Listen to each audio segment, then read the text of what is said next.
gusenga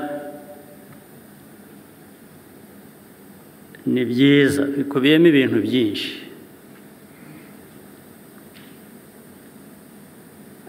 Gusenga biributsa, bifite icyo bitwibutsa, biba bitwibutsa icyo turi cyo, icyo turi cyo ndaza kubisubiramo. Tugomba kumenya icyo turi cyo. Turi abantu. Kuba umuntu nibyo mvuze nza gusubiramo mu kanya.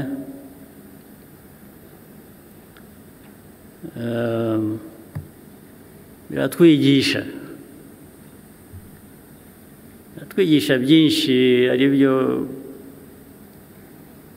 Pastor Ive yakomeje kuvuga. Kubera kumenya icyo umuntu ari cyo, binaguha n'umwanya wo gutekereza uko wifata, utekereza umuco, uko wifata. Mvuga ni ya humility yavuze. Ikintu cya humility gikunda kugaruka cyane, nkunda kumva ko kiba gikwiriye kugaruka kubera impamvu nyinshi, wenda turibona umwanya tukabiganira. Bitwibutsa n'icyo dukwiriye kuba dukora, icyo dushinzwe. Leadership, abantu bakomeje kuvuga leadership. Ubundi leadership ni ikintu gikubiyemo ibintu byinshi. Leaders fellowship rero ni byiza ko abantu baboneraho uwo mwanya kubitekereza. Ariko icyo turi cyo noneho icyo bitwibutsa ni iki kijyanye ndetse n'isengesho n'impamvu yaryo nshaka kwibandaho.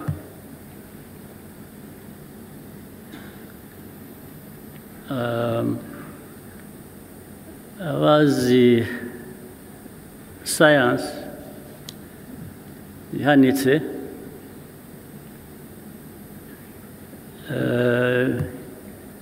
iyo batwigisha, iyo batubwira, iyo dusoma ibijyanye na universe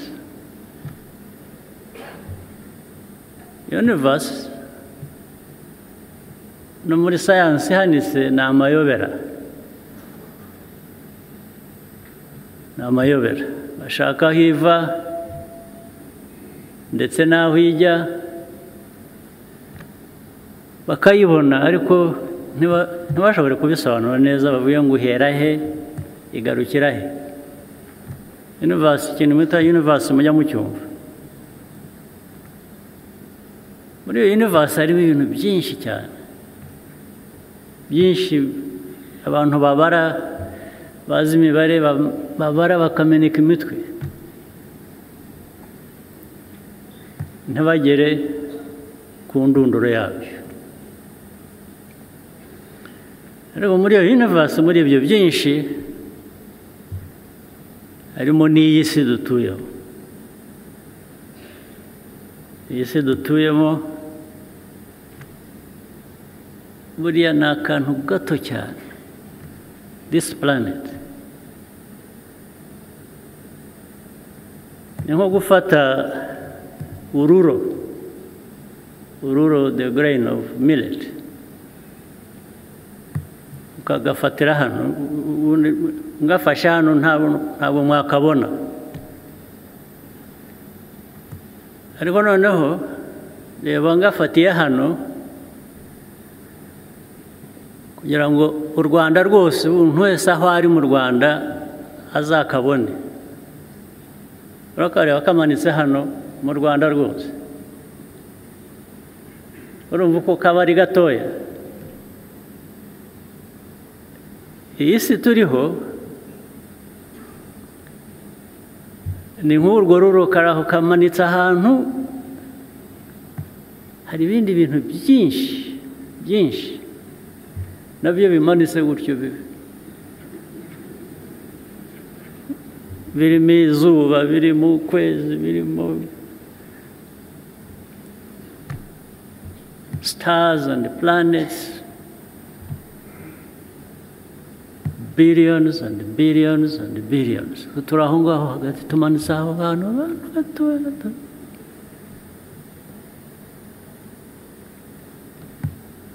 Tubiriho. Ubitekereza utyo rero, ureba ahantu iyo si yabaye akantu gato nk'ururo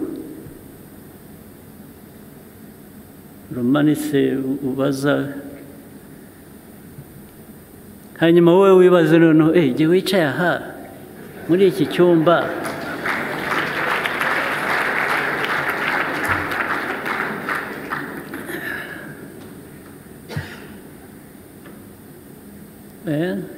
ubwo noneho umuntu akubona ati, akubara ati,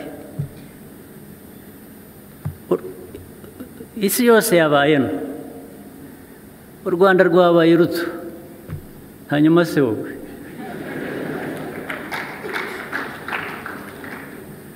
ibyo niba byaguha kumva birenze, kuvuga ngo ariko ubundi turi iki,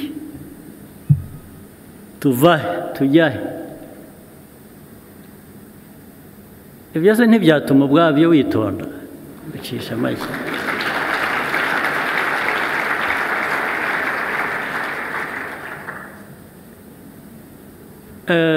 Kenshi wenda mujya mubikurikira, iyo njya mbaza rimwe na rimwe abantu, urabizi ku isi hano hari abantu bibagirwa ibyo nasobanuraga,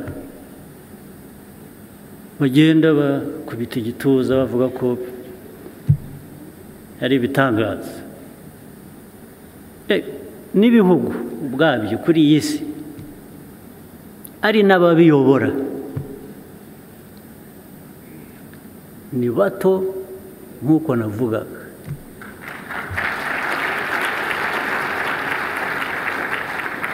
Akaba ariyo mpamvu mvuga ngo wowe wahera he kuza kumbwira ngo wowe ndashaka ko uburya, urashaka ko mbanya nkande,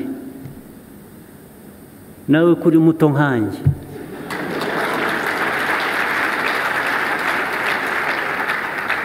Twese turi bato, igikwiriye kuba kibaho cyonyine ni magirirane. Tugomba kubana,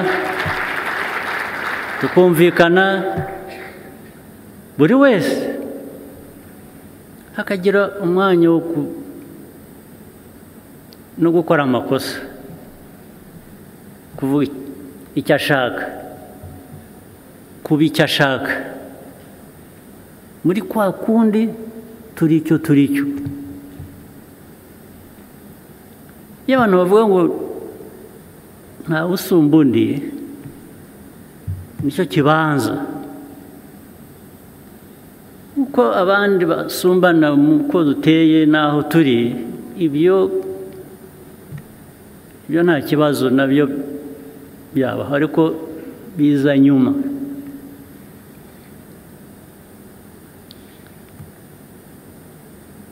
Muri uko gusenga rero, bimwe muri ibyo nibwira ko ari byo dukwiriye kuba twibuka, kandi buri muntu wese afite uko yasenga, kuko nta buryo bumwe bwo gusenga, nta buryo bumwe bwo gushima, nta buryo bumwe buhari. Ubu nanjye mubona rimwe na rimwe ntajya mutambona mu misa buri cyumweru cyangwa buri gihe, ntibivuze ko wowe ujyayo buri munsi ufite icyo undusha, nta na busa.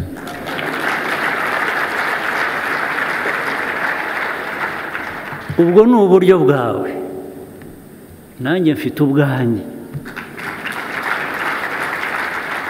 Icyangombwa ni uko tuba twabonye wa mwanya aho tuwubonera aho ariho hose, tugashima, tugasenga, tugakunda, tukabana.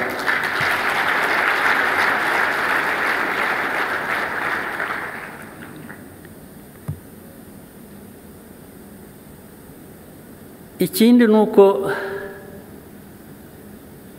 gusenga, the prayer, iyi prayer twavugaga, gushima no gusenga no is not an end in itself.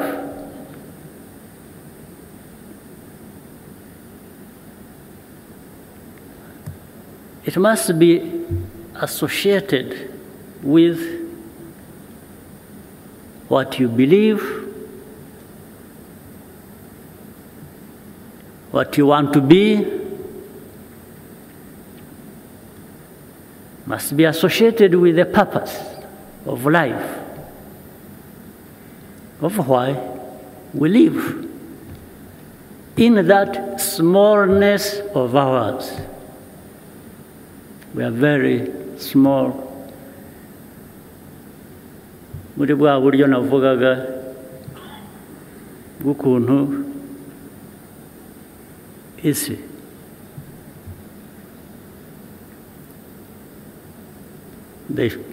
the universe uko biteye, ndetse bigatuma wibaza atari ko ibi bintu bimeze kuriya, bimanitse hariya bitagongana, rimwe na rimwe hari ibigongana, ariko ibyangombwa ntibigongana, kimwe kizenguruka ikindi, kandi ariko nacyo kizenguruka. It's rotating, it's revolving, it's ariko byose hari ubwo ugera ukavuga utari ku ibi bintu hagomba kuba, there must be a power behind it.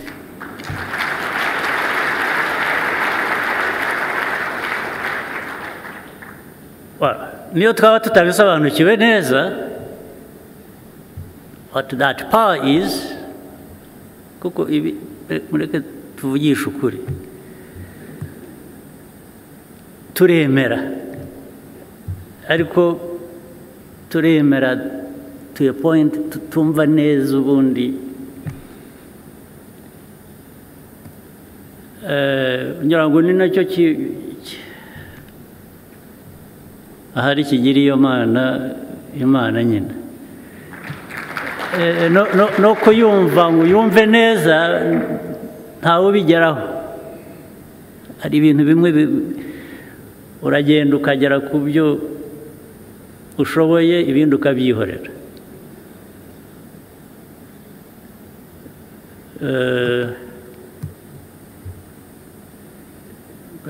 Ukora ibyo ushoboye,